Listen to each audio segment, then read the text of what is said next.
बिस्मिल्लाहिर्रहमानिर्रहीम। अस्सलाम वालेकुम नाज़रीन, उम्मीद और दुआ करता हूँ कि आप लोग जहाँ जहाँ पर होंगे खैर वाफियत से होंगे। नाज़रीन, आज एक खबर आती है मार्केट में कि जनाब जॉइंट सेशन बुलाया जा रहा है। अब जॉइंट सेशन के साथ बहुत सारी चीज़ें जुड़ी हुई थी। उसमें काजी फाइज़ साहब की एक्सटेंशन भी है, जजेस की उम्र बढ़ाने का मामला भी है, सरकारी मुलाजमीन की उम्र बढ़ाने का मामला भी है, और उसमें एक और नई कॉन्स्पिरेसी थ्योरी भी मार्केट में आ गई कि जी 5 जजेस में से पिक एंड चूज भी हुकूमत कर ले, इस तरह के अमेंडमेंट भी ले आए।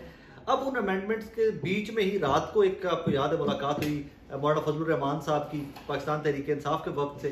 अब से कुछ देर पहले जब हम आपसे मुखातिब हैं तो आसिफ अली जरदारी साहब की मुलाकात, मोहसिन नकवी साहब की मुलाकात मौलाना फजलुर रहमान साहब से हुई है। नंबर गेम पूरी करने की ऑब्वियसली कोशिश है, लेकिन इस नंबर गेम का थोड़ा ब्रेक डाउन और क्या पॉसिबिलिटी है काजी फाइज़ साहब की, इसको थोड़ा सा डिस्कस करते हैं आज के ब्लॉग में।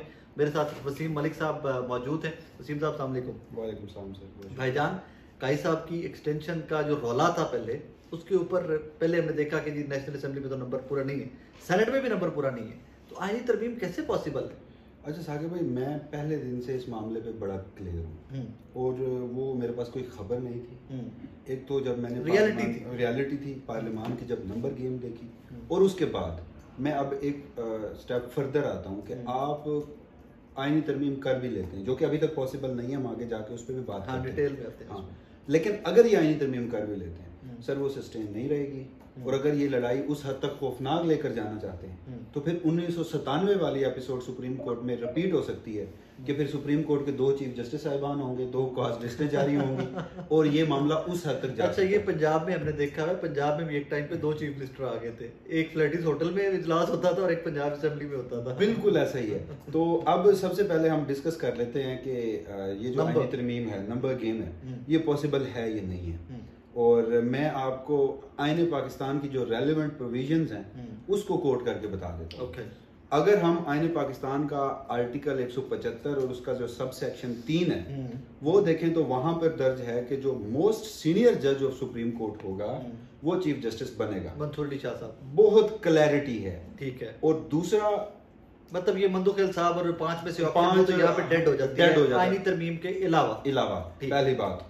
दूसरी बात, अगर आपने चीफ जस्टिस काजी फाइज़ की मुद्दत मुलाजमत बढ़ानी है तो आइन के आर्टिकल 179 में दर्ज है कि सुप्रीम कोर्ट के जजेस की रिटायरमेंट एज है 65 बरस, ठीक है।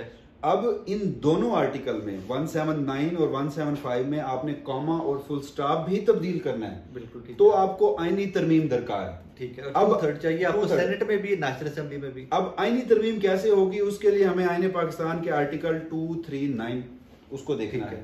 आईने पाकिस्तान के आर्टिकल 239 की सब सेक्शन जो 1 है वो कहती है कि किसी भी एक हाउस में वो एक मुसवदा, मुजवजा कानून या कॉन्स्टिट्यूशनल अमेंडमेंट जो है वो पेश की जाएगी। एक हाउस 2/3 अक्सरियत पे पास करेगा और उसके बाद it shall transmitted to another house, ये वहां पर लैंग्वेज शेल, ओके, तो वहां पे फिर ये दूसरे हाउस में जाएगा, ठीक है। अब जो लोग यहाँ पर मिक्स कर रहे हैं कि इस जो ज्वाइंट सेशन को बुलाया गया इसमें आईनी तरमीम होगी, ज्वाइंट सेशन में आईनी तरमीम हो ही नहीं सकती। एक चीज है ना कि अगर ज्वाइंट सेशन के अंदर नंबर गेम दोनों हाउसेस की पूरी तो नहीं होगा, फिर भी नहीं होगा, ओके।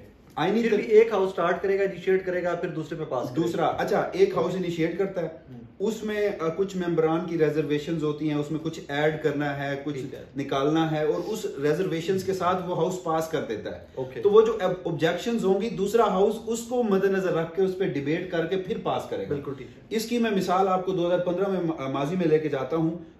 2 साल के लिए फौजी अदालतों के क्याम की एक 21वीं आईनी तरमीम हुई थी, जिसमें आपको याद होगा कि वो मियां रजा रजबानी साहब वहां पर रो भी पड़े थे, खत भी लिखा था, हेवी हार्ट, एग्जैक्टली। तो वो पहले पार्लियामान से पास होके आई थी, फिर आई थी सेनेट में। अब भी यहाँ पर यही होगा। अब आ जाते हैं कि जब इस तरीकाकार को मद्देनजर रखना है तो 2/3 कैसे होगी। कौमी असम्बली में 2/3 बनती है 224 अरकान से। मौजूदा वक्त में गवर्नमेंट अलायंस के पास 212 अरकान, वो 3 सीटें मिला के जो भी रिसेंटली पीटीआई की मिली, एग्जैक्टली। अच्छा, उन 3 में से 2 मेंबरान ऐसे हैं जिन्हें इलेक्शन कमीशन ने तो काफ लीग और मुस्लिम लीग नून ज्वाइन करवा दिया हुआ है। वो कहते हैं कि हम अपोजिशन बेंचेस में बैठते हैं और हम पीटीआई के हैं। हुसैन इलाही साहब जो हैं वो इस वक्त मुल्क में नहीं है, ओथ लेके उसके बाद वो कभी नहीं आए। इन तीनों को ऐड करें 212। अब अभी तो 209 पे खड़े हुए ना, अभी इन तीनों को निकाल दे तो 209 पे खड़े हुए और ऐड भी कर रहे थे 212। 224 चाहिए, मजीद आपको 12 चाहिए। 12 अभी फजलुर रहमान साहब मिले हैं। हाँ। मेरा ये तज्जिया भी है, मेरी ये इतलात भी है कि मौलाना फजलुर रहमान साहब चीफ जस्टिस काजी फायजी सर के एक्सटेंशन के लिए आईनी तरमीम में वोट नहीं देंगे। नहीं देंगे।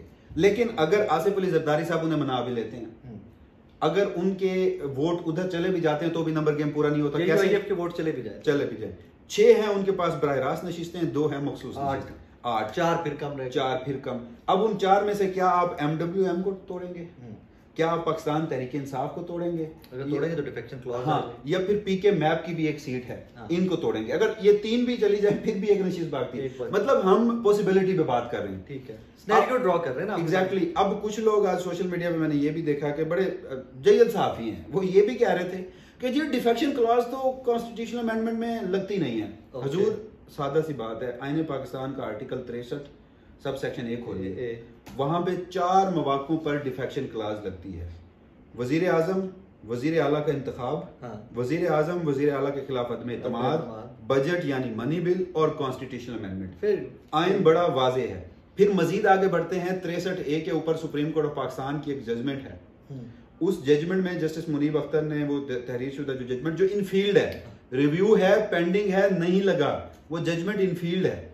उस जजमेंट में यह करार दिया गया था कि पार्लिमानी पार्टी की हिदायत, एक पार्लिमानी लीडर होता है, उसकी हिदायत के बरक्स वोट डालने वाले पे डिफेक्शन होगा। जब इन 4 मौकों पर शो ऑफ हैंड होगा, पंजाब में 20 MPs पे लगे। एग्जैक्टली। तो उसका जो पहला शिकार हुए थे पाकिस्तान तहरीक इंसाफ के, जैसे आपने कहा फ्लैटी का वजीर आला और पार्लियामेंट, तो 20 लोग डिफेक्ट करने पे नाअहल हुए थे, वहां दोबारा इलेक्शन हुए थे।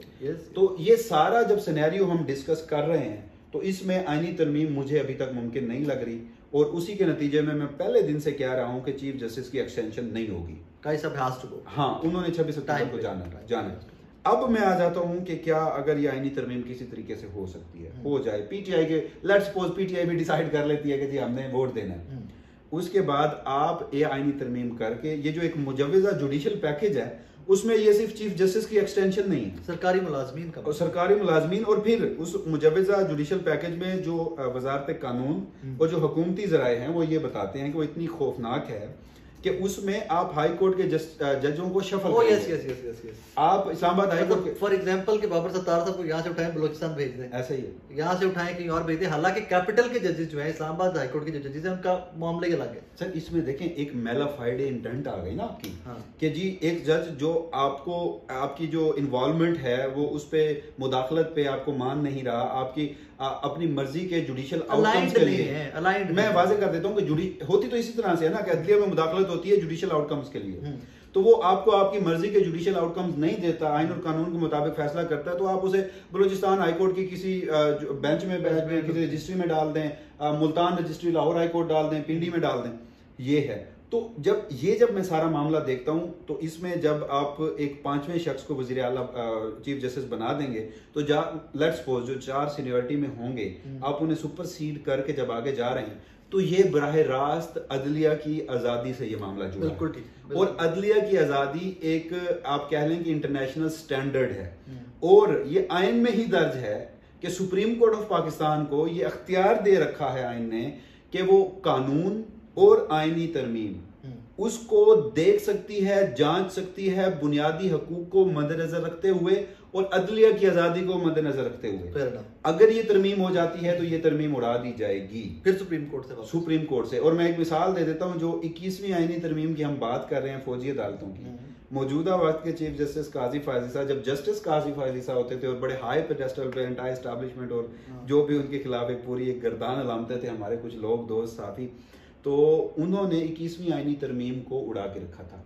आल्दो माइनॉरिटी डिसीजन था, फुल कोर्ट बैठा था, मकबूल बाकिर साहब थे, ये जज साहब थे और जवाद ख्वाजा साहब थे। इन 3 लोगों ने एक डाइसेंट नोट लिखा था और उसमें इन्होंने कहा था ये फौजी अदालतें वो जो एक कॉन्स्टिट्यूशन की एसेंस है, वो जो एक टेक्स्ट है, उससे बाहर ये आईनी तरमीम की गई है। तो वो आईनी तरमीम इन्होंने आल्दो कि वो मेजॉरिटी जजमेंट से वो बरकरार रही थी 2 साल के लिए, तो ये सारा एक्सटेंड भी, हाँ जी एग्जैक्टली, तो ये सारा सिनेरियो है। और इन सारे हकायक को मद्देनजर रखते हुए मैं आज भी अपने इस मौक़िफ़ पे कायम हूँ कि वो 26 अक्टूबर, बाकी अगर किसी का ख्वाब है तो दीवाने के तो हजारों ख्वाब होते हैं।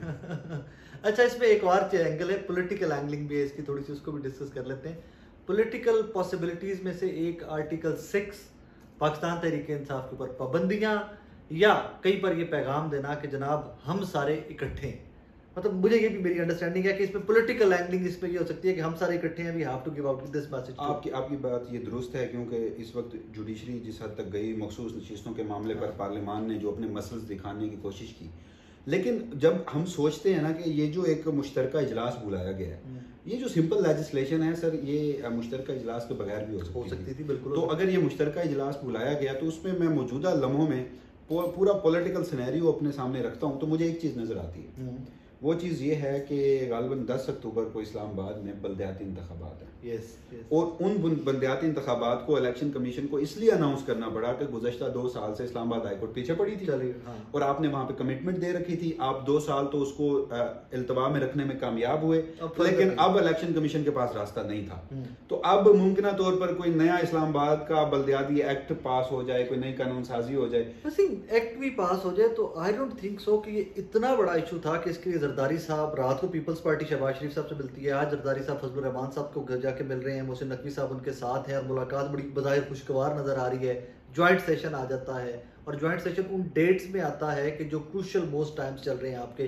सो आई डोंट थिंक सो कि इस्लामाबाद का लोकल बॉडीज इलेक्शन कोई इतना बड़ा इशू था गवर्नमेंट के लिए। आपकी बात 100% दुरुस्त है जिस तरह के हालात हैं, लेकिन अभी वो क्योंकि ज्वाइंट सेशन का कोई हमारे पास एजेंडा नहीं आया तो हम अजम्पशंस पे बात कर रहे हैं। लेकिन पॉसिबिलिटी पे मुझे एक बात बताएं, इस वक्त आपकी रियासत का सबसे बड़ा मसला है कि पाकिस्तान तहरीक इंसाफ जलसा न कर पाए। वरना एक जलसा 8-10 हज़ार 20 हज़ार लोगों से ज्यादा इस वक्त पाकिस्तान तहरीक इंसाफ इकट्ठे भी नहीं कर सकते। हकीकत है, उससे क्या पैगाम जाएगा? वो एक जलसा है ना, आपकी पूरी पॉलिटिकल डायनामिक्स तब्दील कर सकता है, पार्टी में। एग्जैक्टली। तो अगर आप इमेजिन करें कि 10 अक्टूबर को इस्लामाबाद में बल्दियाती इंतखाबात हो और पीटीआई जीत जाती है, पीटीआई भारी मार्जिन से जीत और बज़ाहिर नजर आ रहा है तो क्या मौजूदा गवर्नमेंट के लिए ये एक अच्छा तासुर है? इखलाकी जवाब की क्या बात करते हैं? इखलाकी जवाब, I'm sorry to say that, मैं इतने हार्श कमेंट्स या इतनी हार्श गुफ्तगू का कायल ही नहीं हूँ, बट मौजूदा गवर्नमेंट के पास इखलाकी जवाब तो बार बार ये लूज किए, इन्होंने बार लूज किए, they are still sticking to their view. आपकी बात 100% दुरुस्त है, लेकिन देखिए ना कि इस वक्त उन्होंने एक जो हवा बनाई हुई है, वो जो पीटीआई के दौर में 1 पेज की बात होती थी, अब तो वो 1 पेज नहीं बल्कि मैं यूं कहूँगा कि यक जान और 2 कालिब है ना वो।